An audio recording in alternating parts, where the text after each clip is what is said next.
My daughter-in-law got a promotion. She took the whole family out to a restaurant to celebrate, but she didn't invite me. Hours later, I received her text message. Remember to heat up the leftovers in the fridge. Don't let them go to waste. I simply replied, okay. Then, I quietly packed my bags and left. That night, when they returned, laughing and a little drunk from the celebration, they opened the door, and what they saw inside left them completely frozen.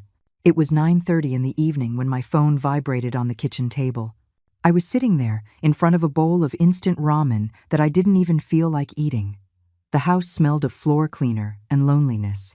I had spent the entire afternoon cleaning every corner, ironing my son Julian's shirts, folding my grandchildren's clothes. My hands still smelled like bleach. I picked up the phone, thinking maybe it was my son saying they were on their way, that there was a place for me at that table where they were celebrating. But no, it was a message from Victoria, my daughter-in-law. Remember to heat up the leftovers in the fridge. Don't let them go to waste. I read those words once, twice, 3 times. I felt something inside my chest crack in silence, like when a porcelain cup falls to the floor but makes no sound until it's already broken. It wasn't just the message. It was the tone, the hidden mockery behind each word. It was knowing that while I ate alone in this house I helped pay for, they were toasting with glasses of wine at the Summit Grill, that place where the cheapest dish costs $45. I opened Instagram. I shouldn't have, but I did. There were the photos. My son in his white shirt that I had ironed myself that morning. Victoria in a tight red dress, smiling as if she owned the world. My grandchildren eating fried shrimp while making funny faces at the camera. My sister-in-law, my brother-in-law, even Victoria's mother was there. Everyone but me. The caption read, "Celebrating my queen's promotion. Regional manager at 34 years old. Here's to the women who never stop climbing." 237 likes in 20 minutes. I closed the app. I left the phone on the table. I looked at my cooling soup. And then, something strange happened. I didn't cry. I didn't scream. I didn't break anything. A cold calm washed over me completely, as if my body knew something my mind was still processing. I got up slowly. I walked to my room. And I opened the closet. Because what they didn't know, what no one at that table full of laughter and toasts could imagine, is that I had been preparing for this moment for months. And this time, I wasn't going to heat up their leftovers. This time, I was going to disappear. And when they came back that night, drunk on wine and arrogance, what they would find behind that door would make them tremble. But for you to understand why I made that decision, I need to tell you how I got here. How a 68-year-old woman who gave everything for her family ended up being treated like the maid who doesn't get paid. And if you want to know how this story ends, subscribe to the channel because what comes next will change the way you see family relationships forever. Let me take you back 3 years, to the day I lost everything and gave away what I had left, not knowing I was signing my own sentence. 3 years and 4 months ago, I buried my husband, Arthur, pancreatic cancer. It took him in 6 months, so fast I barely had time to say goodbye. I was left alone in our house, a charming craftsman in a quiet neighborhood with tree-lined streets, the house where we raised Julian, where we celebrated every birthday, every Christmas. But after the funeral, the silence became unbearable. Every corner screamed his absence. Julian came to visit me 2 weeks later. He had Victoria on his arm, and that smile I knew since he was a boy, the smile he used when he wanted to ask me for something. "Mom," he said while sipping coffee in the kitchen, "Victoria and I are looking for a house. We want something bigger for the kids, but the prices are impossible." Victoria nodded, caressing her mug with those perfectly painted coral nails. "The down payment for the house we want is $75,000. We've been saving for a year, but we only have half." They didn't need to say more. "How much do you need?" I asked. Julian looked down. "If you sold this house, Mom, you could come live with us. You wouldn't be alone. The kids adore you. That way we all win." Victoria smiled. "It would be perfect, Eleanor. You help us with the kids. We take care of you. Like a real family." That word, family. I signed the sale papers 3 weeks later. The Craftsman house, with its high ceilings and 42 years of memories, sold for $450,000.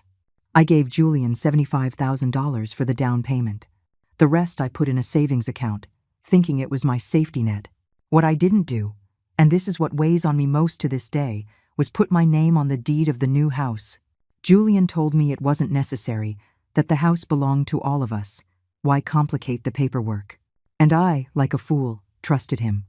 The house was in a gated community in the suburbs, with a security booth at the entrance. 3 bedrooms, 2.5 bathrooms, a 2-car garage.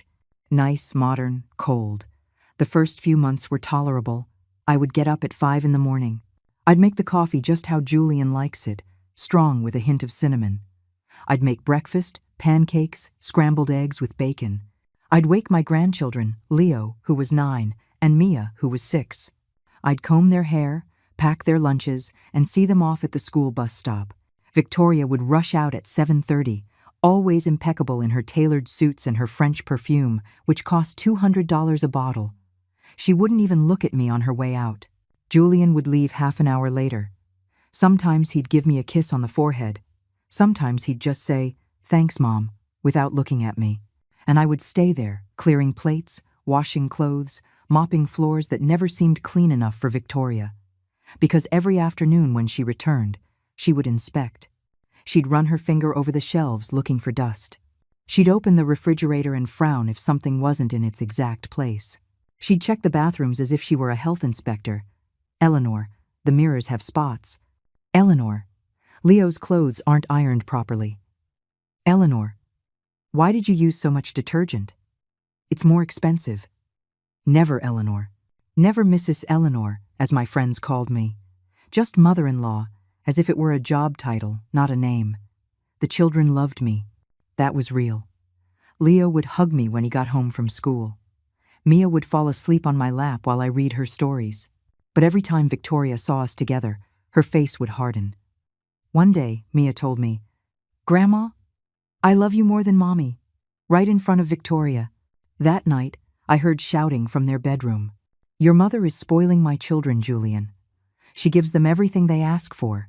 She coddles them, fills their heads with nonsense. She's my mom, Victoria. Leave her alone. Your mom?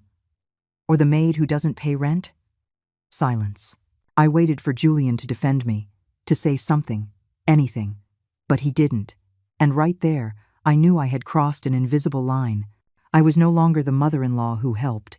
I was the burden they tolerated. The months passed, and the humiliations became more subtle but more constant. Victoria would organize family dinners and forget to tell me until the last minute. Her friends would come over and she'd introduce me as Julian's mom who helps us with the house, never as part of the family. They stopped including me in photos. At Christmas, when they took the family picture in front of the tree, Victoria asked me to take it. "You have a steadier hand, Eleanor." I stood behind the camera while they smiled like a Christmas card. That photo ended up framed in the living room. I don't appear anywhere in this house. It's as if I'm a ghost.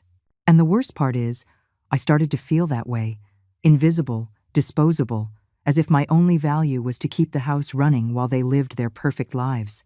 But all that humiliation accumulated over 3 years, was nothing compared to what would happen that March night, the night I received that message about the leftovers in the fridge, because that night, something inside me woke up, and there was no turning back.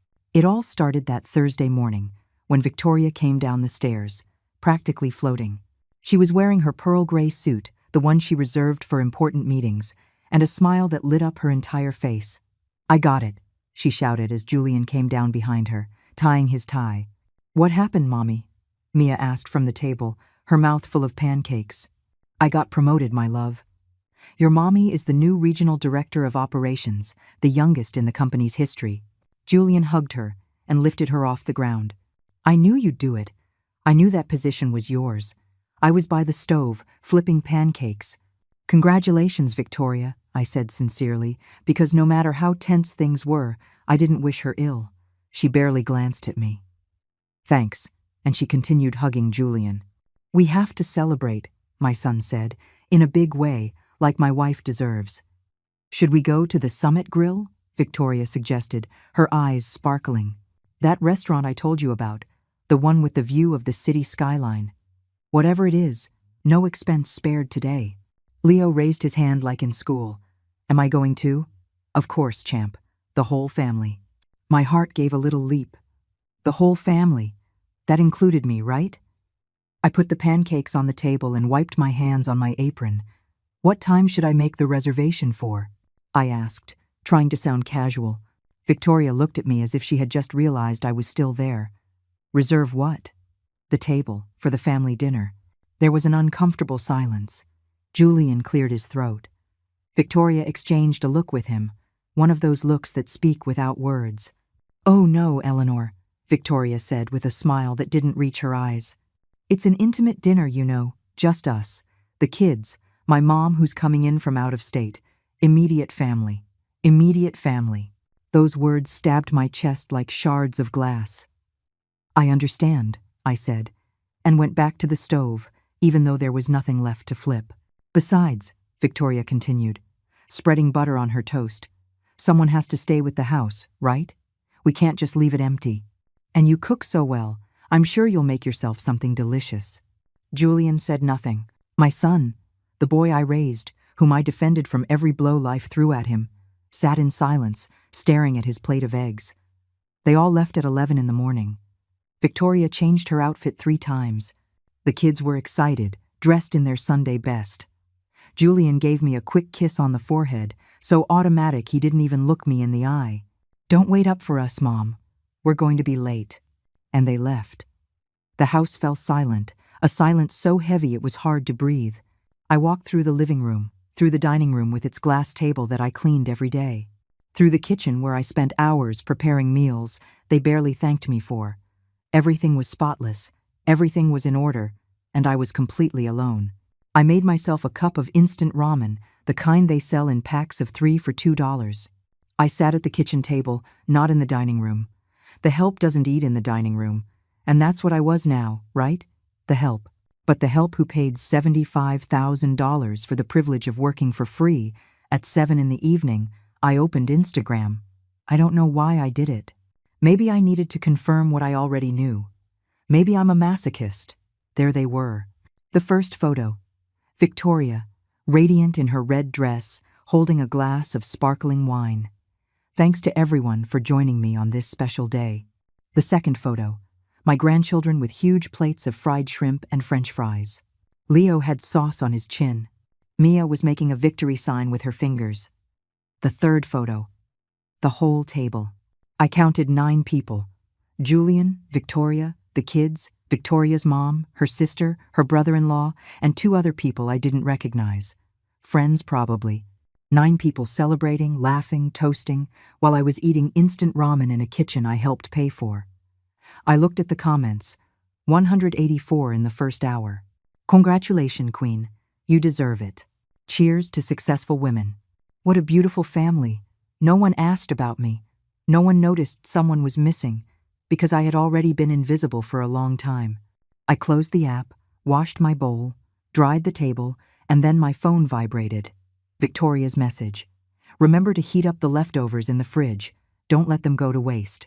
I read those words and something inside me died, but at the same time, something else woke up. I opened the refrigerator. There they were. A half-eaten rotisserie chicken from the day before yesterday, rice from Monday, vegetables that I had bought and cooked. Leftovers. That's what I deserved, according to them. Their leftovers. Their contempt wrapped in polite words. I closed the refrigerator. I took a deep breath and wrote my reply. Okay, 2 letters. Nothing more. But in those 2 letters was a decision that had been taking shape in my head for months. Since the first time Victoria treated me like a servant. Since Julian stopped defending me. Since I understood that I had given my entire life for a family that no longer saw me as part of it. I went up to my room, opened the closet, and took out the suitcase. Because what they didn't know, what they would never imagine while they toasted with $100 bottles of wine, is that I had been preparing for this moment for 6 months. 6 months of saving documents, recording conversations, taking photographs, building a case. Because it turns out that this invisible mother-in-law, this unpaid servant, this 68-year-old woman they treated like a dish rag, held the deed to the house. and she had never, ever, transferred it to Julian's name. This house was mine. Legally, completely, mine. And they were about to find out in the worst way possible. I took the large suitcase out of the closet, the one Arthur and I used for our last trip to Santa Fe. It still had the hotel tag stuck to the corner. I put it on the bed and began to fill it with my clothes, my shoes, the photographs of my husband that I kept on the nightstand. But before folding the first blouse, I stopped. Because this couldn't just be a tantrum. It couldn't be a dramatic exit that would end with me begging to come back in a week. This had to be final, calculated, just. I walked to the back of the closet and moved the shoeboxes I never use. Behind them, wrapped in a plastic bag, was my old sewing box, the one my mother gave me when I got married. I opened it and took out what I had hidden there for months. A hardcover, spiral-bound notebook. In that notebook was everything. Every dollar I invested in this house from the day we moved in. Every receipt, every proof of payment. 3 years of my life documented in the shaky handwriting of a woman who sensed she would one day need it. I turned the pages slowly. August 2022. Down payment for the house, $75,000. September 2022. New refrigerator, $1,890. Washer and dryer, $2,450. October 2022. Living room set. Because Victoria said the one they brought from their apartment was too old, $3,200. November 2022. Repair of the burst pipe, $870. The list went on and on and on. 55-inch television for the living room, $2,200. New mattresses for the bedrooms, $3,800. The renovation of the master bathroom that Victoria urgently wanted, $6,500. And then there were the monthly expenses. Because Julian only paid $700 a month. That's what he could afford on his salary. But the actual mortgage was $2,200 a month. Who put in the other $1,500? I did. Every month. Without fail. For 3 years. From my widow's pension of $2,500 a month, I contributed $1,500 to maintain the house where I lived as a servant. I did the math quickly on the last page of my notebook. Down payment and initial furniture. $94,730. Monthly mortgage contributions. 36 months times $1,500. $54,000. Repairs, improvements, and extra expenses. $18,950. Total invested, $167,680. $167,680. Almost everything I received from the sale of my house. Everything Arthur and I built over 42 years of marriage. Invested in a house where they treated me worse than a stranger. But the most important thing, what gave me the real power, was hidden at the bottom of the sewing box. I reached in and pulled out a yellowish manila envelope. Inside was the original deed to the house. I opened it with trembling hands. There it was, in the notary's script, clear as day. Property located at 847 Jurist Circuit, Northwood Estates. Owner, Eleanor Mendoza. My name, only my name. When we bought the house, the lawyer explained that since I put down the entire down payment, it was safest to put everything in my name first. Later, you can do the transfer whenever you want, Mrs. Mendoza, he told me. But this way, you're protected if anything happens. Julian agreed. It's better this way, Mom. Safer for you. And then we never did the transfer. He would ask me about it occasionally in the first few months. We need to go to the lawyer's office, Mom, to change the deed. But there was always something more urgent. We always put it off, until he stopped asking. And I, consciously or unconsciously, never reminded him. Now I understood why. Some part of me, the part that survived 42 years of marriage, that raised a son while Arthur worked 12-hour days, that part knew I needed protection. That part saved me. I put the deed back in the envelope. But I didn't put it in the suitcase yet. First, I took out my phone and dialed a number I had saved for months. Hello? A young professional voice answered. Kate, It's your Aunt Eleanor. Aunt Eleanor, what a surprise. How are you? Kate was my niece, my younger sister's daughter, a lawyer specializing in family law. 38 years old, 2 kids, a recent divorce that made her fierce in the courtroom. I need your help, I said. It's urgent. Can you come over early tomorrow? There was a pause. Aunt Eleanor, are you okay? Your voice sounds strange. I'm perfect. For the first time in 3 years, I'm perfect. But I need your help with a legal matter. About my house. Your house? I thought you lived with Julian and Victoria. Exactly. That's why I'm calling. I heard Kate grab a pen and paper. Tell me everything. I explained the situation in 15 minutes. The down payment, the deed, the payments, the humiliation, the message about the leftovers. When I finished, Kate let out a low whistle. Aunt Eleanor, are you telling me that house is completely in your name and they don't know it? That's right. And you have proof of everything you've invested? Every receipt, every transfer, everything. Oh my God, I heard Kate typing on her computer. Aunt Eleanor, this is legal gold. You have a solid case, rock solid. What can I do? Whatever you want. You can evict them. You can charge them retroactive rent. You can sell the house. Legally, they are your tenants without a lease. They have no rights to the property. I felt a smile form on my face. Not a happy smile, a smile of justice. Tomorrow at 8 in the morning, I'll be at your office. I'll be waiting, Aunt Eleanor, and bring all the papers, deeds, receipts, proof, everything. I hung up and took a deep breath. Then I dialed another number. Hello? A male voice answered, hoarse with sleep. Mr. Peterson, it's Eleanor Mendoza. I'm sorry to call so late. Mrs. Eleanor, what happened? Are you all right? Mr. Peterson was our family lawyer, a notary for 30 years. He was the one who handled Arthur's will and the deed for this house. I need you to review some documents tomorrow about the house in Northwood. Did something happen? Let's just say I'm going to assert my rights. I heard Mr. Peterson shift in his chair. Are Julian and his wife giving you trouble? You could say that. Oh, Mrs. Eleanor, I warned you not to transfer the house until you were sure. I know, Mr. Peterson. And you were right. That's why I'm calling. I need your advice. Tomorrow at 10 in my office. And bring everything. I'll be there. I hung up and dialed the last number. This one was the hardest. Eleanor? My friend Carol answered. What are you doing up at this hour? Carol and I had known each other for 40 years. We were neighbors in my old neighborhood. Our sons grew up together.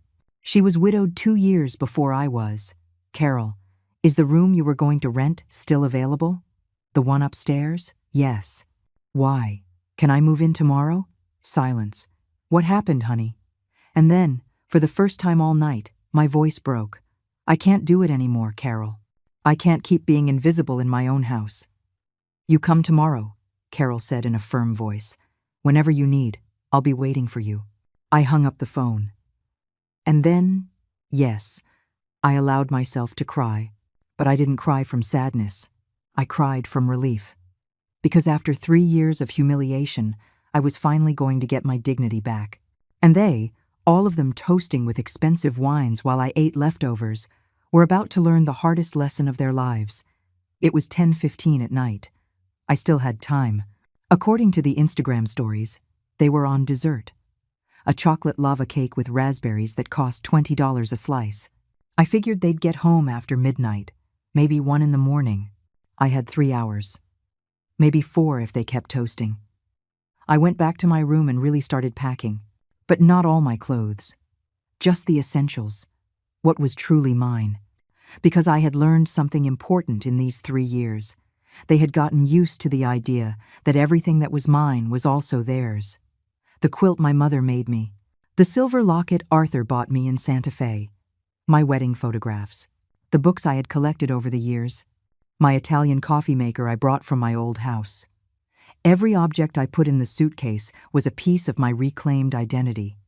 But there was something more important to pack. I opened my dresser drawer and took out a small digital recorder I had bought downtown 6 months ago. It cost $40 at an electronics store. The best investment I'd made in years. Because it turns out that when you become invisible, people talk in front of you as if you don't exist. I connected the recorder to my old laptop and started copying the files to a USB drive. File 1. October 15th, 2024. Victoria's voice on the phone with her sister. No, seriously, it's like having a free maid. She gets up early, cooks, cleans, watches the kids. And the best part is, I don't have to pay her or give her days off because she's family. Julian feels guilty sometimes, but I tell him she's better off here than alone in a nursing home. Her laugh.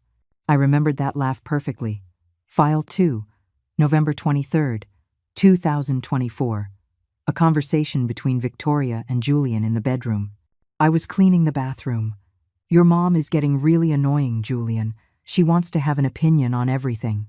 How I raise my kids. What I buy at the grocery store. She's my mom, Victoria. She just wants to help. Helping is getting in the way. And every time the kids listen to her more than me, my blood boils. Mia told me the other day that Grandma cooks better than I do. Do you realize what that means? Victoria, please. No, Julian, seriously. When she's gone, your dad left a good pension. She's served her purpose. Maybe it's time for her to find her own space. A small apartment or a nice retirement community. I can't just kick her out. She's my mother. You don't have to kick her out. Just suggest that she'd be happier somewhere else. For her own good. Silence from my son. And then, I'll think about it. I'll think about it. My son, my only son, was going to think about it. File 3, January 8th, 2025. Victoria with her friends in the living room, drinking wine while I prepared snacks in the kitchen. You guys have no idea how lucky I am. My mother-in-law does everything in the house, so I can focus on my career. That's why I got the promotion, because I don't have to worry about anything domestic.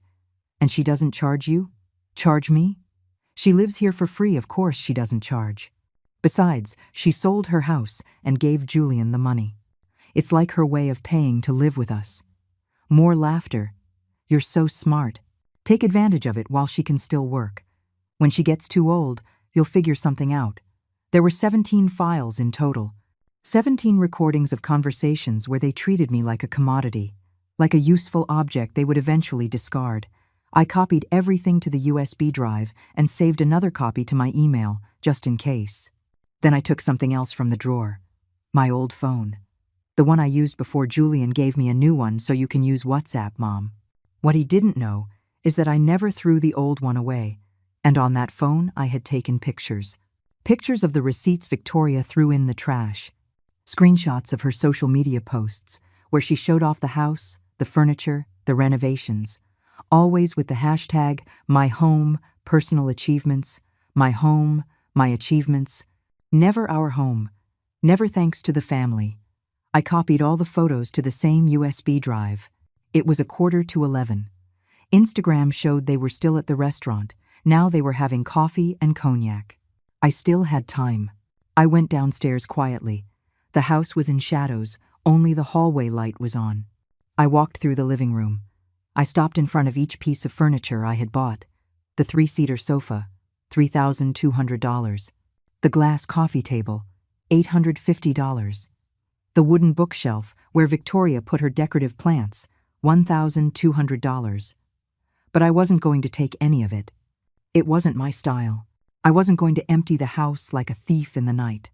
I was only going to take what was indisputably mine.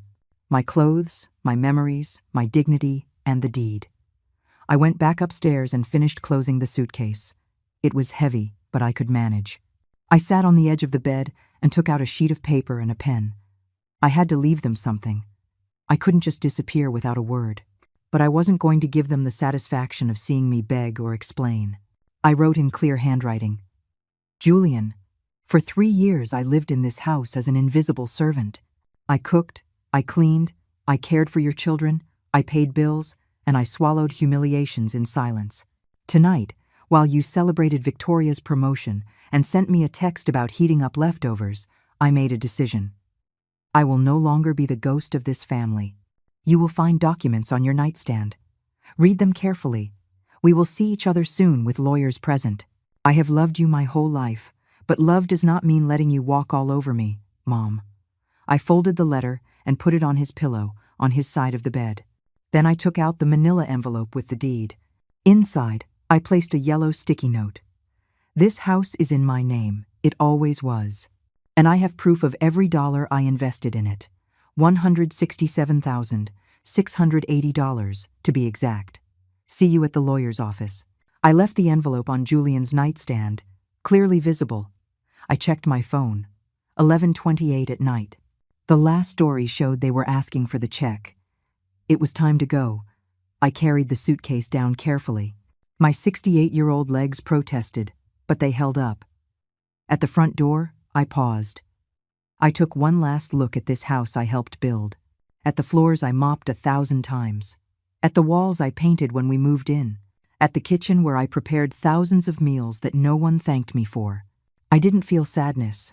I felt freedom. I locked the door. And for the first time in 3 years, I didn't leave the key in the deadbolt on the inside. I took it with me. After all, it was my house. I called an Uber from the corner. The driver, a man in his 50s, helped me with the suitcase. "Long trip, ma'am?" he asked as he pulled away. I looked out the window at the house receding into the darkness. "No," I replied. "It's a journey back. Back to myself." As the car moved through the empty suburban streets, I imagined the scene to come. Julian, Victoria, the kids, all entering the house, their cheeks flushed from wine and laughter, turning on the lights, calling for me to tell them about the wonderful dinner they had, and finding silence. Going upstairs, confused, opening my bedroom door, empty, entering their bedroom, seeing the envelope, reading the letter, and understanding everything. I smiled in the darkness of the car. Tonight, they would return laughing to a house they thought was theirs, and I would sleep peacefully for the first time in 3 years. At my friend Carol's house, knowing that I had finally found my voice, tomorrow, the legal war would begin. But tonight was just for me, to celebrate that the invisible servant had woken up, and she had fangs. I wasn't there when they arrived, but Leo told me everything 3 days later, when he came looking for me, crying, at Carol's house. Let me reconstruct that night as my grandson narrated it to me, with tears streaming down his cheeks. It was 1:23 in the morning when Julian's car entered the gated community. The security guard waved them through. The guard later told me they were laughing loudly, with music blasting. Victoria was leaning on Julian's shoulder. She had had 3 glasses of red wine, 2 of champagne, and a shot of tequila, with which they made a final toast. Julian wasn't sober either. He'd had 2 double whiskeys and several beers. The kids were asleep in the back seat. They parked the car. Victoria almost tripped getting out, laughing at her high heels. Julian caught her by the waist, playing around, kissing her neck. "Regional director," he whispered. "My wife, the director. And you, husband of the year?" She replied, hanging on his arm. They walked up the porch steps. Julian fumbled for the keys in his pocket, swaying a little. "Shh," Victoria said between laughs. "Don't wake up your mom." "Let her sleep," Julian replied. "She deserves it after looking after the house all night." They opened the door. Everything was dark. Only the upstairs hallway light was on, just as I always left it so they wouldn't trip. "Mom?" Julian called as he entered. His voice was slurred. Silence. Victoria turned on the living room light, and then they saw it. The living room was different. Not empty, but different. The Persian rug I had brought from my old house was gone. The one my mother bought on a trip to Santa Fe 50 years ago. The embroidered cushions on the sofa were missing. The ones I had embroidered myself over months. The paintings on the walls were gone. My paintings. Landscapes of New Mexico that Arthur gave me on our anniversaries. "What?" Victoria frowned. "Did your mom move things around?" Julian walked to the kitchen. He flicked on the light. The Italian coffee maker was gone. The ceramic mugs I collected, also gone. The apron that always hung on the hook next to the fridge had disappeared. "Mom," he called, louder this time. "Where are you?" They went upstairs. Leo told me that's when the alcohol started to wear off. My door was ajar. Julian pushed it open. He turned on the light. The bed was made. Perfectly made. just as I always left it, but empty. The closet was open, empty of my clothes. Only the hangers remained. The nightstand was bare of my books, my glasses, my rosary, as if I had never existed in that room. "What the hell?" Victoria muttered behind him. Julian ran to the bathroom. My toothbrush wasn't there. My face cream, my comb, my cheap rose-scented perfume, all gone. He went back to the room. And that's when he saw it. Their bed. On his pillow, a folded letter. He grabbed it with trembling hands. He unfolded it. Victoria read over his shoulder.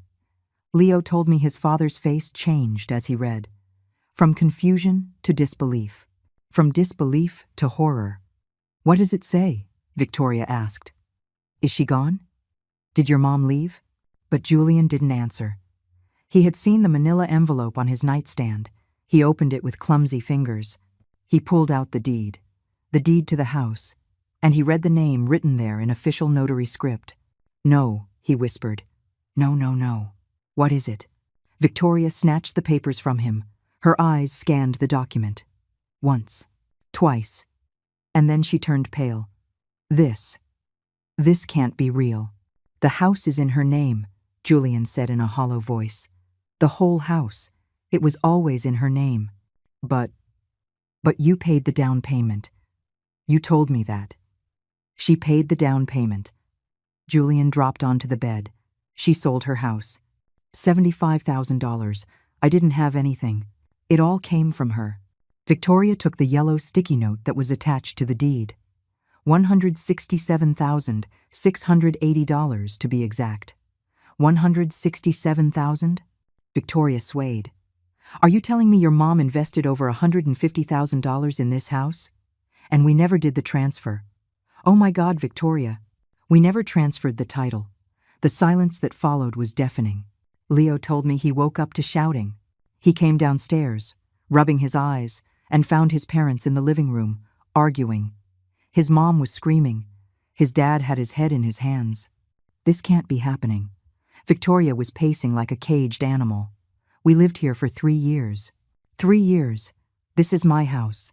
It's her house," Julian said in a dead voice. "Legally, it was always her house. Then you demand she give it to you. She's your mother. She has an obligation to." "An obligation?" Julian looked up. His eyes were red. "Like the obligation we had to treat her with respect? To not exclude her from dinner tonight?" Victoria fell silent. "We left her alone," Julian continued, his voice breaking. "In her own house. We left her to eat leftovers while we spent $200 on wine. Julian, you sent her that message, that damned message about heating up leftovers from the fridge." Victoria's mouth opened. She closed it. She turned even paler. It wasn't with bad intentions. It was just." "What?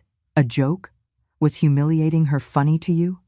"For the first time in 3 years, my son defended my honor. But it was too late." Leo was crying on the stairs, listening to everything. Mia woke up and started calling for her grandma. "Where's Grandma? I want my grandma." Julian dialed my number. Once. Twice. 5 times. 10 times. I had silenced his contact. He sent messages. "Mom, please, answer. Mom, I'm so sorry. I didn't know. Mom, we can fix this, please. Mom, please don't do this." None received a reply. Because at that moment, I was at Carol's house, drinking chamomile tea with honey, wrapped in a clean blanket that smelled of fabric softener, sleeping the deepest and most peaceful sleep I had had in 3 years. Victoria tried one last card that night. "Let's call a lawyer tomorrow. I'm sure we can challenge this deed. We've lived here for 3 years. That gives us rights? Adverse possession or something." Julian looked at her with a mixture of disgust and disappointment. "You still don't get it. She has everything documented. Every dollar, every receipt. And, worse," he ran his hands over his face. "She's right. We treated her like garbage. I let you treat her like garbage." He stood up and walked to the kids' room. Leo told me his dad hugged him that night and cried. He cried like Leo hadn't seen him cry since Grandpa Arthur died. "I messed everything up," he told his 9-year-old son. I lost Grandma because I was an idiot. That night, none of them slept in the house they thought was theirs, the house that was always mine. And, while they walked through the rooms, empty of my things, trying to understand how everything fell apart in a single night, I slept in peace. Because sometimes silence is the most powerful scream, and sometimes disappearing is the only way to finally be seen. I woke up at 7 in the morning at Carol's house. Natural light streamed through the window. Birds were singing outside. The smell of freshly brewed coffee wafted up from the kitchen. It had been 3 years since I had woken up without a knot in my stomach. I stretched in bed. No one was waiting for me downstairs to demand breakfast. No one would check if I had cleaned the bathroom properly. No one would give me orders disguised as suggestions. I was free. My phone had 32 notifications, 23 missed calls from Julian, 15 WhatsApp messages, 4 from Victoria, 2 from unknown numbers that were probably meddling relatives who had already heard about the scandal. I didn't open any of them. Instead, I opened Facebook, that social network I rarely used, which was full of old contacts, friends from my book club, neighbors from my old town, distant cousins, high school classmates I found years ago. 437 friends who barely saw my posts because I never posted anything, until today. I wrote with trembling fingers. After 3 years of caring for a family that made me invisible, I've learned that self-love isn't selfishness. It's survival. I hit post and closed the app. I went down for breakfast. Carol was waiting for me with pancakes, crispy bacon, and coffee from a pot with a cinnamon stick in it. My favorite breakfast. How did you sleep? She asked, pouring me orange juice. Like I haven't slept in years. And what's next? Now, I said, cutting a piece of pancake, comes the legal part. At 8 o'clock sharp, I was at Kate's office. My niece greeted me with a strong hug and a cup of coffee. Aunt Eleanor, you're a legend. I couldn't sleep last night thinking about your case. Did you bring everything? I took the manila envelope with the deed, the notebook with the receipts, and the USB drive with the recordings and photos from my bag. Kate spread everything out on her desk, like a detective building a case. This is it, Aunt Eleanor. This is perfect. You have impeccable documentation. She reviewed each paper with sparkling eyes. Deed in your name, proof of payment, bank transfers, even recordings. She plugged the USB into her computer and listened to a few snippets of the recordings. Her expression changed from professional to indignant. Like having a free maid. When the old woman dies, she's served her purpose. Kate clenched her fists. Aunt Eleanor, with this, we can do whatever you want. Immediate eviction, back payment of rent, compensation for emotional distress. Tell me what you need, and we'll do it. I need, I said slowly, for them to understand what they lost, for them to feel what I felt, and for them to learn that love isn't free when you confuse it with servitude. Kate nodded. Then, we're going to give them a lesson they won't forget. We spent 3 hours planning the strategy. Lawyers' letters, legal summons, property appraisals, calculations of back rent based on the area's market value. At 11 in the morning, Kate sent the first official document, a legal summons. Mrs. Eleanor Mendoza, the legal owner of the property located at 847 Jurist Circuit, requires the presence of Mr. Julian Torres and Mrs. Victoria Torres at the offices of Notary Hector Peterson on Monday, March 18th at 10 o'clock in the morning to resolve matters of property and occupancy. Attendance is mandatory. Please present official identification. The email was sent at 11:47 in the morning. Meanwhile, my phone wouldn't stop vibrating. Finally, at noon, I checked the messages. From Julian. Mom, please. We need to talk. This is a misunderstanding. I didn't know the house was in your name. I never meant to disrespect you. The kids are asking for you. Leo is crying. Mia doesn't understand what happened. Mom, you're my mom. We can't end like this. From Victoria. Eleanor, I think this is all getting out of proportion. If last night's message upset you, I apologize. It was a misunderstanding. Julian is a wreck. The kids are too. Please reconsider. Can't we talk like civilized adults? I noticed the change in tone. From the bossy mother-in-law to the pleading mother-in-law. But I didn't reply. Instead, I opened Facebook. My post had 243 reactions, 189 comments. I started reading. Eleanor, I had no idea you were going through this. I always saw you as such a strong woman. I'm glad you found your voice. Rosa, my old neighbor. My friend, I've been living with my son and his wife for 2 years. I identify so much with this that you made me cry. Thank you for sharing, Patricia, from the book club. My mom went through something similar. She ended up in the hospital from stress. I wish she'd had your courage. A cousin I hadn't seen in years. This hit me hard. All older women deserve respect, not scraps. Guadalupe, a childhood friend. And so it went. Comment after comment from women sharing their own stories. Women living with their children, being treated as unpaid caregivers. Women who had lost their homes, their savings, their dignity. My small post had become a refuge for silenced voices. At 3 p.m, my sister called. Eleanor, what's going on? Julian called me crying. He says you left the house. I left my house, I corrected. Where I was living as a housekeeper. But he's your son, it's family. Family doesn't humiliate, Connie. Family doesn't make you feel invisible. Family doesn't send you mocking texts about heating up leftovers while they celebrate without you. Silence on the other end. They did that? I told her everything, every detail of the last 3 years. When I finished, my sister was crying. Forgive me, she said. I thought you were okay there. I thought it was a good arrangement. Everyone thought that. Because I smiled and didn't complain. But smiling doesn't mean you're happy. At 5 p.m, my brother-in-law, Connie's husband, called Julian. He didn't answer. He left him a message that Julian later showed me. Nephew, you made a grave mistake. Your mother is a woman of honor, and you treated her like a doormat. Now you pay the consequences and learn your lesson. The cracks were starting to show. The family, which always assumes the children are right, was beginning to question. At 7 p.m, Carol's phone rang. It was the next-door neighbor from my old house. Mrs. Eleanor, I just wanted to tell you that everyone in the neighborhood knows what happened. And you are absolutely right.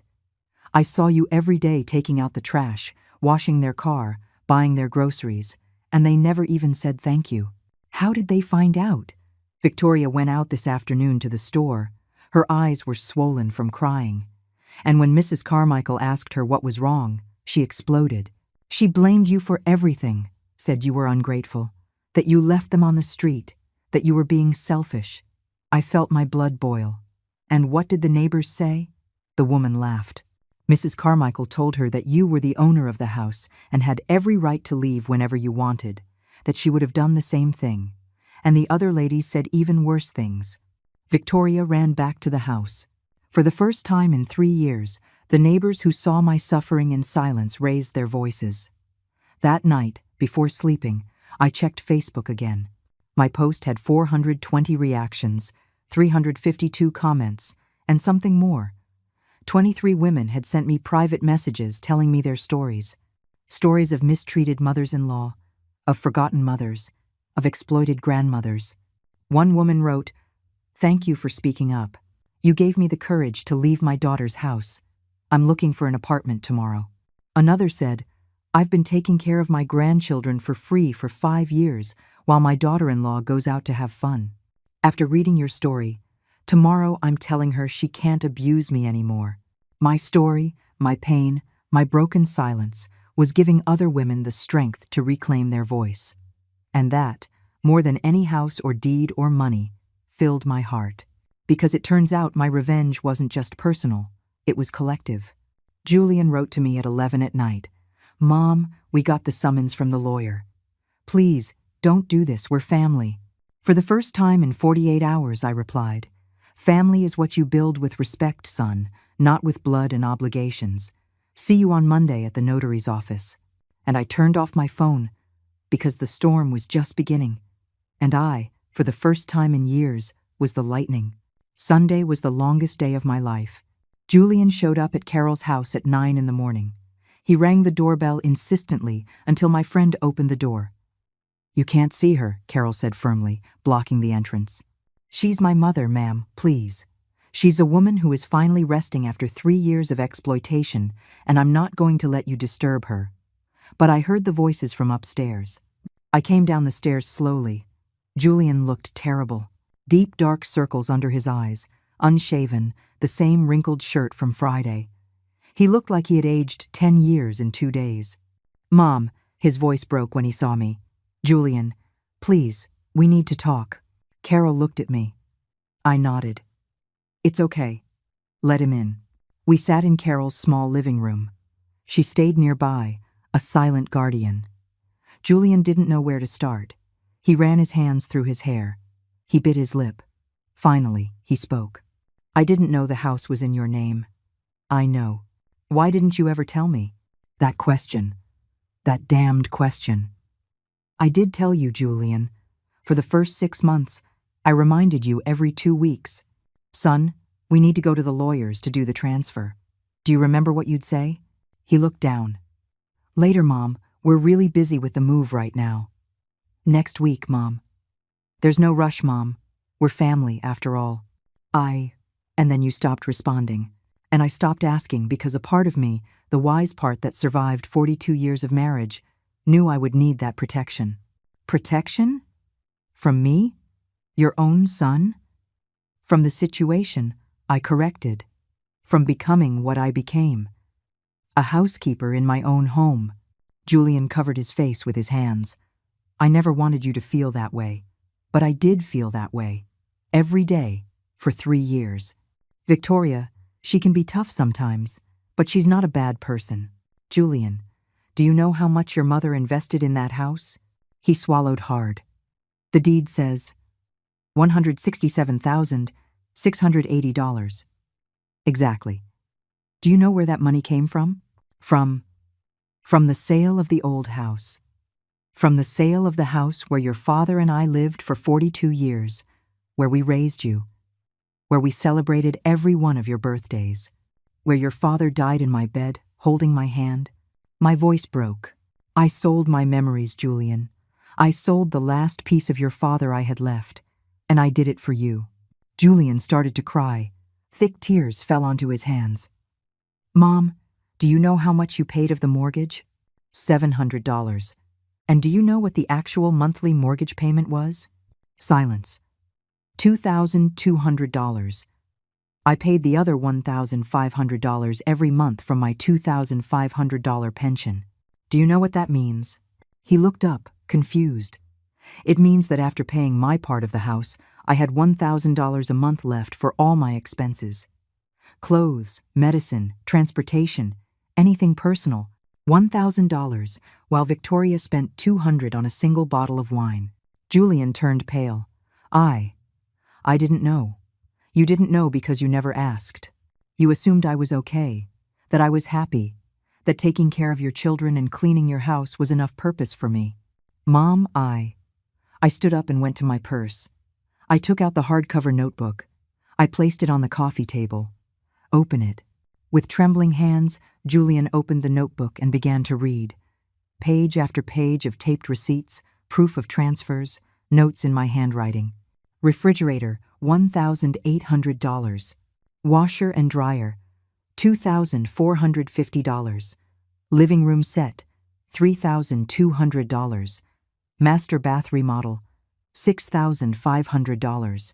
Living room TV, $2,200. His face lost all color as he turned the pages. Oh my God. Keep reading. He reached the final pages, the monthly calculations, 36 months of contributions. The grand total. Over $167,000, he whispered. And that's not counting, I added coldly. The 3 meals a day I cooked, the cleaning, caring for your children, the laundry, the ironing. If we put a price on all that work at the rate of a live-in housekeeper, that's another $100,000, approximately. Julian closed the notebook. He was shaking. I don't have $167,000 to pay you. I know. I don't even have $20,000 in savings. I know that too. So what do you want? The house? Are you going to kick us out onto the street? And there it was. The $1,000,000 question. I took a deep breath. I want, I said slowly, for you to understand what you lost. It wasn't just a house. It wasn't just furniture or money. You lost your mother. You lost me. I haven't lost you. You're right here. When was the last time you asked me how I was? How I slept? If my back hurt from so much cleaning? If I missed your father? If I felt lonely? Silence. When was the last time you hugged me when it wasn't just in passing? That you sat down with me for coffee? That you really looked me in the eyes? More silence. I became a service, Julian, not your mother, and you let it happen. I'm sorry, he sobbed. I'm so sorry. I know, but sorry doesn't give me back 3 years of my life. It doesn't give me back my dignity. I then took the USB drive from my pocket. I placed it on the table next to the notebook. What's that? He asked, wiping his tears. Listen to it when you get home. But do it alone. Victoria can't be there. Why? Because if you listen to it together, you'll end up getting divorced tonight. And even though your wife made my life impossible, your children don't deserve a broken home. Julian picked up the USB drive as if it were a bomb. Mom, what's on here? The truth. 17 recordings of conversations where Victoria talks about me when she thinks I'm not listening. Where she plans how to get rid of me. Where she makes fun of me with her friends. I saw his face crumble. Listen to it. All of it. And then decide if you want us to meet at the lawyer's office tomorrow with your wife present, or if you'd rather we talk first, just the two of us. He stood up, swaying a little. He grabbed the USB drive and the notebook. Mom, Monday at 10 o'clock sharp, Julian. At Mr. Peterson's office, you decide who comes with you. He walked to the door. He paused with his hand on the knob. Is there anything I can do to fix this? Yes, I said. You can learn, you can change, and you can teach your children that elderly people are not furniture, that your mother was not a servant, that love and respect are not optional in a family. He left without another word. Carol sat next to me and held me while I cried. Did you do the right thing? She asked softly. I don't know, but I did what was necessary. That afternoon, Leo came to Carol's house alone. He rang the doorbell, and when I opened it, he threw himself into my arms, crying. Grandma, I miss you so much. I held him tight, breathing in the smell of his hair. My grandson. My darling grandson, who was not to blame for any of this. I miss you too, my love. Why did you leave? I knelt down to be at his eye level. Because sometimes, when someone treats you badly for a long time, you have to walk away to remind them that you're important. But we didn't treat you badly. I know, sweetie, you love me, but your parents forgot how to treat me well. Dad is really sad and Mom won't stop crying. I know. Are you coming back? I looked into his eyes, those 9-year-old eyes full of confusion and innocence. I don't know, Leo, but what I do know is that I love you and that none of this is your fault. Do you understand? He nodded, wiping his tears with the cuff of his sweater. We spent 2 hours together. We ate cookies. I read him a story. We played dominoes like we used to. When Julian came to pick him up, my son's face was devastated. Did you listen to it? I asked from the doorway. He nodded without speaking. All of it? He nodded again. Then I'll see you tomorrow. I didn't sleep well that night because I knew the next day would define everything.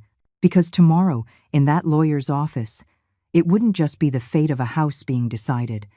It would be decided if a broken family could heal, or if some fractures are too deep to be repaired. On Monday at 9:30 in the morning, I arrived at Mr. Peterson's office. Kate accompanied me, her leather briefcase full of documents. She looked like a lawyer from a movie. Black tailored suit, heels, hair up in a perfect bun. Ready, Aunt Eleanor? She asked as we climbed the stairs of the old colonial building downtown. Ready. Mr. Peterson received us in his office with high ceilings and antique mahogany furniture. It smelled of old books and coffee. Mrs. Eleanor, he greeted me with a fatherly hug. I'm so sorry things came to this. Me too. But here we are. We sat down. The clock read 9:47. At 9:52, we heard footsteps on the stairs. The door opened. Julian entered first. He was wearing a gray suit, dark tie, as if he were going to a funeral. His eyes were sunken, red from lack of sleep, and behind him walked Victoria. But not the confident, arrogant Victoria of before. This Victoria was wearing a conservative navy blue dress, no cleavage, no stilettos, flat shoes, little makeup, her hair pulled back in a simple ponytail. She looked like a scolded child. She saw me, and immediately looked away. Interesting. "Good morning," Julian said in a hoarse voice. "Good morning," I replied. They sat on the other side of the table, with Mr. Peterson at the head. Kate took documents out of her briefcase with precise, professional movements. "All right, Mr. Peterson," Peterson began, putting on his glasses. "We are here to resolve a situation of property and occupancy. Mrs. Eleanor is the legal owner of the property located at—" "We know," Victoria interrupted. Her voice was tense. "We already know everything." Kate raised an eyebrow. "Oh, you do? Do you know that my client has invested $167,680 in that property?" "Yes." "And that you, technically, have been living there without a lease agreement for 3 years?" Victoria clenched her fists in her lap. "Yes." "And that my client has the legal right to request immediate eviction, collect back rent, and sue for emotional distress?" At that, Victoria looked up. Her eyes were shining with unshed tears. "Yes, we know. We know everything." The silence that followed was thick. Julian cleared his throat. "Mom, I listened to the recordings." "All of them?" "All of them." His voice broke. "All 17. It took me 4 hours, and each one destroyed me a little more." Victoria closed her eyes. "I didn't know," Julian continued, looking directly at me. "I had no idea the things Victoria said about you behind my back." "Julian," Victoria murmured. "No," he cut her off, with a harshness I had never heard from him. "You're not going to minimize this. Not now." He turned back to me. "Mom, I heard how she talked about you with her friends, how she made fun of you, how she planned. God." He ran his hands over his face. "How she planned to convince me to send you to a nursing home when you were no longer useful." Victoria sobbed. "No, I didn't mean it. It was frustration." "It didn't mean." "You didn't mean it?" Julian's voice rose. "There's a recording from October where you tell your sister, and I quote, 'As soon as the old woman gets sick or starts with dementia, we'll send her to a cheap nursing home and keep the whole house for ourselves.' Did you not mean that either?" Victoria's face fell apart. Kate, smelling blood in the water, took out her laptop. "Would you like to listen to the recordings here, in the presence of the notary? I have certified copies." "No," Victoria said quickly. "That's not necessary." "Oh, I think it is," Kate said with a shark-like smile, "because my client not only has recordings, she also has witness statements from neighbors about the treatment she received, photographs of humiliating text messages, and a detailed record of psychological abuse and financial exploitation." Victoria turned completely pale.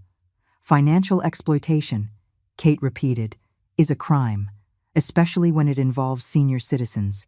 We could not only win the house, Mrs. Torres, we could take this to criminal court." "No!" Victoria shot up. "Please, that's not necessary. I'll do whatever it takes."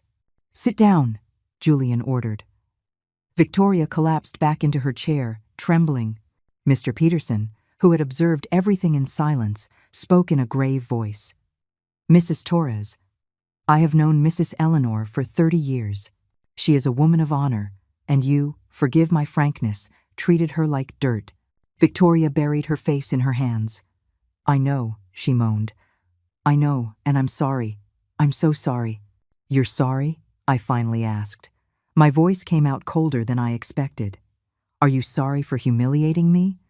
Or are you sorry you got caught?" She looked up. Mascara was streaked down her cheeks. "I'm sorry for both." She took a shaky breath. "I'm sorry I was cruel. I'm sorry I treated you like a servant. And I'm sorry I was exposed like this, because it forced me to see the monster I became." That surprised me. I expected excuses, justifications, not self-criticism. "I," Victoria continued, wiping her tears with trembling hands, I grew up poor, Eleanor. Very poor. My mother worked as a maid her whole life. And when I managed to get out of that poverty, when I got my career and my position, I think I became the very thing I hated most. The employers who treated my mother badly. Her voice broke completely. And the worst part is I did it to you. The woman who helped us get a house, who took care of my children, who gave me a home. I was the worst version of myself with you. Julian looked at her with a mixture of pain and disappointment. Why? He asked. Why did you treat her like that if you knew how your own mother felt? Because I was scared, Victoria admitted between sobs. Scared the children would love you more. Scared Julian would see you were a better mother, a better cook, better at everything. Scared I would look like the useless daughter-in-law who needs her mother-in-law to keep her house running. She closed her eyes. So I treated you badly to feel superior, to remind myself that I was the owner of the house, the one in charge, the successful one. And you were just the mother-in-law who lived with us. She turned to me, her eyes red and swollen. But it wasn't my house. It was your house, the one you paid for, the one you built. And I was so stupid, so blind, so cruel that I didn't see it until you were gone. Kate looked at me, waiting for my signal. I knew she wanted to destroy Victoria legally. She had all the elements to do it. But something in Victoria's confession, in her broken voice, made me pause. Does your mother know how you treated me? I asked. Victoria shook her head. If she finds out, she'll disown me. She adores grandmothers. She always told me, treat your mother-in-law like you'd want your own mother to be treated. Wise advice, I said coldly. Too bad you didn't listen. I know. Mr. Peterson drummed his fingers on his desk. Well, we need to resolve the practical situation. Mrs. Eleanor has 3 legal options. Kate laid out documents on the table. Option 1. Immediate eviction. You have 30 days to vacate the property. Mrs. Eleanor gets her house back. Victoria turned pale. Option 2. Full buyout. You pay Mrs. Eleanor $167,680 within 90 days. The deed is transferred. The house becomes legally yours. Julian shook his head. We don't have that kind of money, not even close. Option 3, Kate said, and looked at me. This was my idea, the one we had discussed. Property division and cohabitation agreement. What does that mean? Julian asked. I took a deep breath. This was the moment. It means we legally divide the house. I retain 60% of the property. You get 40%, registered with the notary and legally binding. But, Victoria frowned, confused. 60-40? It means the house will still be more in my name than yours. But you'll have something. You won't be on the street.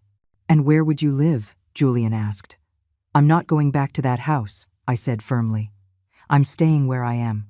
But my 60% comes with conditions. Kate unfolded another document. Mrs. Eleanor will rent her percentage of the house to a family she personally selects. Tenants who will live in the house with you. You will share common spaces. They will pay a monthly rent of $950 that will go directly to Mrs. Eleanor. Victoria's eyes widened. You want us to live with strangers? I want you to learn what it feels like to share your space with someone you didn't choose, I replied. I want you to understand the discomfort, the lack of privacy, having to be nice to people who are in your home. Julian understood immediately. Like how you felt with us. Exactly. And the other condition? He asked. Family therapy, I said. Julian, you and I will go to therapy once a week for 6 months. I'll pay for the first 10 sessions. You pay for the rest. Without Victoria. Just the 2 of us. My son had tears in his eyes. You would do that? After everything? You'd still want to fix our relationship? You're my son, I said, my voice trembling. You made terrible mistakes, you failed me, but you're my son. And I'm not going to give up on you without trying. Julian stood up, walked around the table, and knelt in front of me. Forgive me, Mom. Please forgive me. I hugged him and cried with him. Victoria watched from her chair, destroyed. And me? She asked in a small voice. Is there anything I can do to earn your forgiveness? I looked at her directly. You can start by treating the tenants I'm putting in your house well. You can start by valuing what you have, and you can start by teaching my grandchildren that respect is not optional." She nodded, wiping her tears. "I will. I promise." Mr. Peterson prepared the documents. Property division, 60/40. A lease agreement for my portion. Protection clauses. All legal, all sealed. When we left that office 2 hours later, I was free. And them? They had a lesson that would last for years, because sometimes justice isn't about destruction. Sometimes it's about making you live with the consequences of your actions, every single day. 2 weeks after that meeting at the lawyer's office, I was sitting in a coffee shop with Teresa Campos, a 52-year-old widowed elementary school teacher. She had 2 children, Michael, 14, and Andrea, 11. She had been looking for a place to live for 3 years after her husband died in a car accident, and she had to sell their condo to pay medical debts. "Mrs. Eleanor," Teresa said with hopeful eyes, "are you sure you want to rent part of your house to us? With 2 teenagers, we make a lot of noise." "I'm completely sure," I replied, sipping my coffee. "And please, call me Eleanor." I explained the situation. The whole thing. I didn't lie or omit details. Teresa needed to know what she was getting into. When I finished, she was silent for a long moment. "So," she said finally, "you want my family and me to be your living lesson for your son and daughter-in-law?" I corrected, "for you to have a decent home. And yes, for my family to learn some empathy along the way." Teresa smiled. "Sounds fair. When can we move in?" A week later, on April 1st, the moving truck arrived at 847 Jurist Circuit. I went to supervise. It was my right as a co-owner. Victoria opened the door. Upon seeing me, her face went through 10 different emotions, but she forced a smile. "Eleanor, come in." I corrected her in my head. She had called me by my name. "Thank you," I said. Behind me were Teresa, Michael, and Andrea. The kids looked at the house with wide eyes. "It's huge," Andrea whispered. "It's nice," Michael agreed. Julian appeared from the kitchen. He looked better than he had at the lawyer's office, but he still carried guilt in his eyes. "Mom," he greeted me. Then he looked at Teresa. "You must be Mrs. Campos." "Teresa is fine," she said, extending her hand. "Thank you for having us. We didn't have a choice," Victoria muttered so quietly I almost didn't hear it. "Almost." I stared at her. She looked down. "I'm sorry. That was an unnecessary comment. Welcome to the house." I showed them the rooms that were theirs, according to the agreement. A large bedroom for Teresa, a smaller one for Michael. And Andrea would share with Mia, a decision the girls made themselves. "I really get to share with someone?" Mia had said when we proposed it. "I've always wanted a sister." The kitchen, living room, and dining room would be shared spaces. That's where things got interesting. That first night, Teresa made dinner. Chicken enchiladas. The smell filled the house. Victoria came downstairs with a confused look on her face. "What's that smell?" "Dinner," Teresa said cheerfully. "I made extra if you'd like to join us." I could see it on Victoria's face. That look of, "This is my kitchen," of, "I didn't invite you to cook here." But she bit her tongue, because she knew it wasn't just her kitchen anymore. "Thank you," she said with effort. "That sounds delicious." They all ate dinner together. Julian, Victoria, Leo, Mia, Teresa, Michael, and Andrea. A full table of strangers learning to live together. Leo and Michael bonded over video games. Mia and Andrea became inseparable in 30 minutes. Kids don't have the prejudices of adults. But Victoria picked at her food in silence, uncomfortable at her own table. And I, sitting at Carol's house 2 miles away, imagined the scene with a smile. The weeks passed. Julian and I started therapy. The first day was devastating. We both cried for the entire session. "I let her get lost," he told me. "I let our bond break because it was easier to keep the peace with Victoria than to defend you. And I let it happen," I admitted, "because I was afraid of being alone. I was afraid that if I protested, you would kick me out and I'd have nowhere to go." The therapist, Dr. Montero, looked at us with compassion. "Fear makes us allow intolerable things," she said. "But you two still have a chance to rebuild. And slowly, Session by session, we began to do just that. Julian started calling me, not just for house matters or the agreement. He would call to ask how I was, what I had eaten, if I had slept well. Simple things he hadn't done in 3 years. One day, he showed up at Carol's house with flowers. "Just because," he said, "because you're my mom and I love you," I cried, hugging those flowers all afternoon. Meanwhile, at the house, the cohabitation was creating, revealing situations. Teresa told me everything in our weekly calls. Yesterday, Victoria got upset because Michael used too much hot water in his shower, Teresa told me, laughing. I politely reminded her that we pay our rent on time and have a right to hot water. She turned red but didn't say another word. And Julian? Julian is kind. He helps. On Saturday, he played soccer with Michael and Leo in the backyard. I think he's learning. There were beautiful moments, too. Andrea was having trouble with math. Victoria, who was an engineer by training, helped her with her homework without anyone asking. "Thank you, Mrs. Torres," Andrea had said with a smile.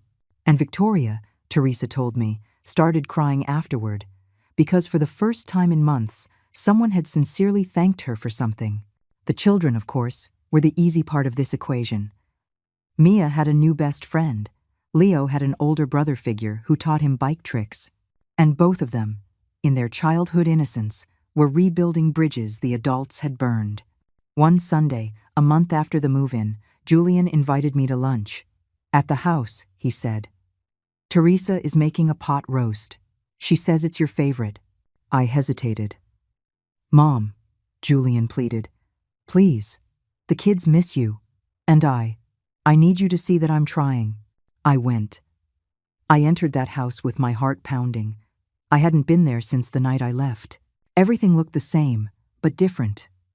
There were Andrea's drawings on the fridge, Michael's bike on the porch, voices, laughter, life. "Grandma," Mia ran to hug me. "You came." Leo hugged me too, taller than I remembered. "I missed you, Grandma." Teresa greeted me with a hug. "Come in, Eleanor. Your house, your table." Victoria was in the kitchen. She saw me and nervously wiped her hands on her apron. "Eleanor," she said, "thank you for coming. Thank you for inviting me." We looked at each other, two women who had been at war. Two women who were not yet friends, but who were learning to coexist. "The pot roast smells delicious," I said. "Teresa taught me her recipe," Victoria admitted. "It's better than mine."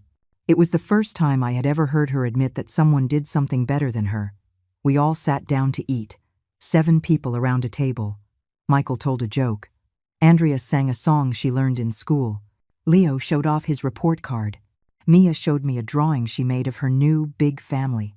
In the drawing, we were all there. Teresa, her kids, Julian, Victoria, the kids, and me, in the center, with a crown drawn on my head. "You're the Queen Grandma," Mia explained, "because you made everyone be together." I broke down. I cried in front of everyone. Julian took my hand. "Thank you, Mom, for not giving up on us." "Thank you," I whispered, "for finally seeing me again." After lunch, Victoria asked to speak with me alone. We went out to the small backyard, the same one where I used to hang laundry. "Eleanor," she began, her voice trembling, "I know I have no right to ask you for anything. I know I hurt you in unforgivable ways. But I want you to know that I'm in therapy, individual therapy, working on my insecurities, my need for control, everything." "I'm glad to hear that," I said sincerely. "Teresa is teaching me a lot," she continued, "about humility, about gratitude. She lost her husband, she lost her home, and yet she smiles every day, grateful for what she has. And I had everything, and I never stopped complaining." She wiped away a tear. "I'm not asking you to forgive me. I'm just asking you to let me try to be better, to see that I'm trying." I looked at her. This woman who had made me invisible, who planned to get rid of me, who humiliated me for 3 years. But I also saw a broken woman trying to put herself back together. "Forgiveness," I told her, "is not asked for. It's earned. With actions, with time, with real change. I know. And I am willing to see if you can achieve it." Her face lit up with hope. Really? Really? But Victoria, if you ever treat anyone in that house badly again, if you ever go back to being the cruel person you were to me, this agreement is over. Understood? Understood. 6 months later, in October, things had changed drastically. Julian and I had a rebuilt relationship. It wasn't perfect, but it was real, honest. We saw each other twice a week, talked on the phone. He would ask for my opinion for real, not just out of politeness. Victoria had improved a lot. She was still proud, but she had learned to restrain herself, to be grateful, to share. One day she called me. "Eleanor, could we get coffee, just the two of us?" I agreed, curious. We met at a neutral Starbucks. "I want to offer you something," Victoria said, taking papers out of her bag. "I've been saving, and I spoke to the bank. I can get a loan." She slid the papers toward me. "I want to buy your 60% of the house from you over 5 years, with monthly payments of $2,100. It's all calculated here, with fair interest." I was silent, reading. "Why?" I asked. "Because it's the right thing to do," she said simply. "It's your house, your investment, your sacrifice, and we've been living off your generosity for too long." "I thought you wanted to keep the house for free," I said with an ironic smile. "The Victoria from a year ago did," she admitted. "The Victoria of today wants to earn things, wants to pay what she owes, wants to sleep without guilt." I looked at the numbers. It was a fair offer, very fair. And Teresa and her kids? We offered them to stay on as our official tenants if you agree to sell. With a real contract, fair rent, they accepted. The kids are inseparable. And Teresa has become my friend, my external conscience. I smiled. "Okay," I said. "I accept." Victoria exhaled, relieved. "Thank you for giving me this chance, for not destroying us when you could have. I gain nothing by destroying you, Victoria. I gain by seeing my family heal. Today, 1 year and 3 months after that night, I left with my suitcase. I am sitting in my small rented apartment in my old neighborhood. I am 69 years old. I teach knitting classes on Tuesdays and Thursdays at the community center. I go to therapy once a month for myself. I go for walks with Carol every morning. Julian comes to visit me every Sunday. Sometimes he brings the kids. Sometimes he comes alone and we cook together like when he was a boy. Victoria sends me texts from time to time. Pictures of the kids, recipes she's tried, small gestures that show she's trying. Teresa and I are close friends. Her kids call me Aunt Eleanor. And the $950 in rent I receive each month, plus the $2,100 from Victoria's payment plan, allow me to live with dignity, with independence, with peace. Did I get my family back? Not completely. Some wounds left permanent scars. But I got something more important back. I got myself back. I got my name back, my voice, my right to be treated with respect. And I learned that sometimes the most important love isn't the one you give. It's the one you give to yourself. Last week, Mia gave me a new drawing. It was me, standing in front of a house, with a suitcase in my hand and a smile on my face. Below, she wrote in uneven letters, "My grandma Eleanor, the bravest woman I know," because she knew when to leave and when to come back. I have it framed in my living room, because that 7-year-old girl understood what many adults never do, that staying where you are hurt is not love, it's habit. And breaking that habit, even though it hurts, even though it's scary, even though it makes you feel selfish, is the most loving act you can do for yourself. Today, I sleep peacefully, in my bed, in my space, in my life. And when I look in the mirror, I finally see what I was looking for 3 years. A visible woman, a valuable woman, a free woman. It's Sunday afternoon. I'm at the park with Leo and Mia. We bought corn ice cream and sat under a tree. "Grandma," says Leo, now 11, and with a voice that's starting to change, "do you regret leaving that night?" "Never," I answer without hesitation. "Not one bit. Not one bit, because leaving saved me. It reminded me who I was before I became invisible." Mia, with ice cream on her nose, asks, "And are you happy now?" I lift her onto my lap, even though she's getting big. Now, I'm happy. Because I'm where I choose to be, not where I'm tolerated. Julian shows up with coffee for me. He sits next to me. The kids asked if we can do this every Sunday, he says. Park, ice cream, time with Grandma. I would love that. My son smiles. That sincere smile I hadn't seen in years. Mom, I know I say it a lot, but thank you for not giving up on us. For teaching us the hardest lesson we needed. You're welcome, son. You know what my therapist told me last week? What? That what you did wasn't revenge. It was restorative justice. Because you made us face the consequences without destroying us. You gave us a chance to change. Your therapist is wise. We stay there, under that tree, watching the children run. And I think of all the women who wrote to me after my Facebook post. The ones who found the courage to leave. The ones who set boundaries. The ones who reclaimed their dignity. And I understand that my story was never just mine. It belonged to all of us. The invisible ones. The exploited ones. The ones who gave everything, hoping for crumbs of respect in return. Because true wealth isn't in what you own. It's in what you don't allow to be taken from you.